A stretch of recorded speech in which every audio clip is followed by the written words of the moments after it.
why you keep attracting people who can't love you back. Have you ever found yourself falling for someone who just couldn't love you back? They were distant, conflicted, maybe emotionally unavailable. Maybe they left, or maybe they stayed but never truly showed up. And it keeps happening.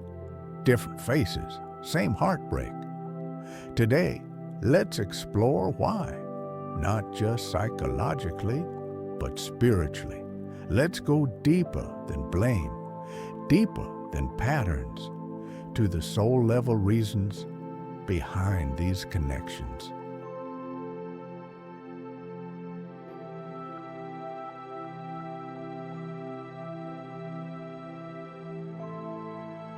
The soul attracts what it's ready to heal.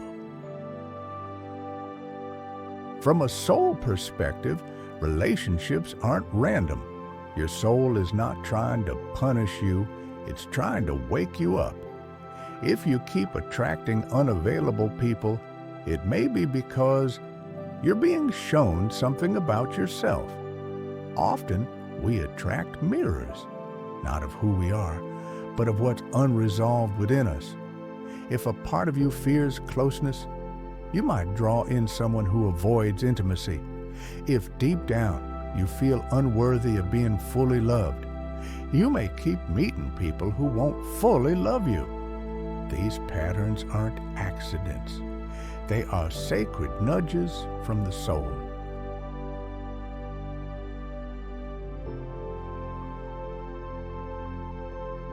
The hidden contract. Here's something wild to consider. You and that emotionally unavailable person may have met before this life. Souls often make energetic contracts. I'll play this role for you so you can grow. And they show up, not to give you the love story you imagined, but to trigger a transformation. For example, let's say you meet someone who constantly pulls away. You're always chasing, always doubting. Eventually, you break, not just from them, but from your old self. You begin to say, I deserve better. And that's when the contract is complete.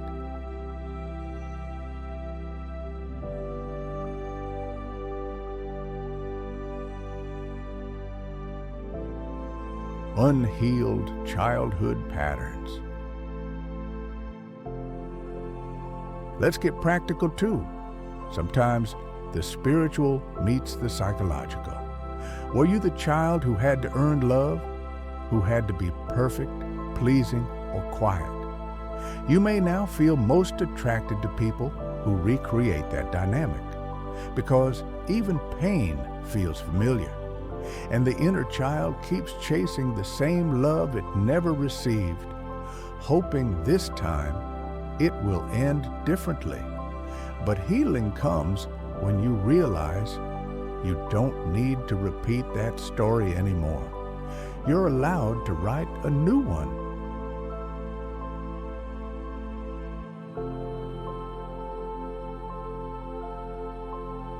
The archetype of the wounded healer.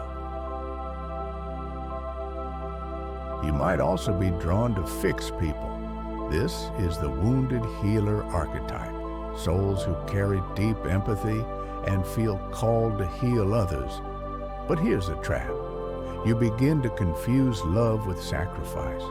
You think, if you give more, wait longer, love harder, they'll finally change. But that's not love. That's self-abandonment. And your soul knows this, which is why these relationships never work out the way you hope. They're not meant to. They're meant to bring you back to yourself.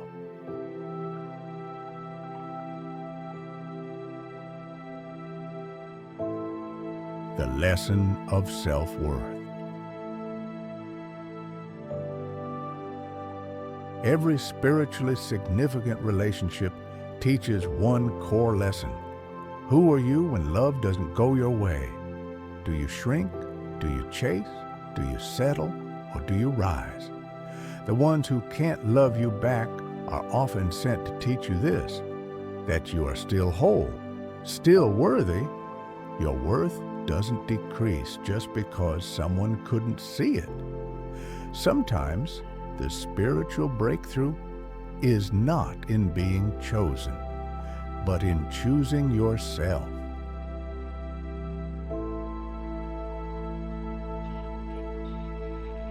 Conclusion.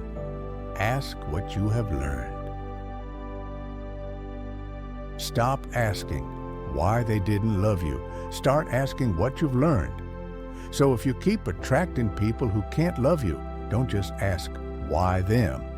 Ask, what in me needed this experience? What am I ready to outgrow? What version of me is finally dying so the true me can rise? When you shift your focus from the pain to the purpose, the lesson becomes the liberation. Because in the end, these people are not your forever. They are your turning point. And once the lesson is learned, your soul will no longer need the pattern. You'll stop chasing love that hurts and start receiving love that heals.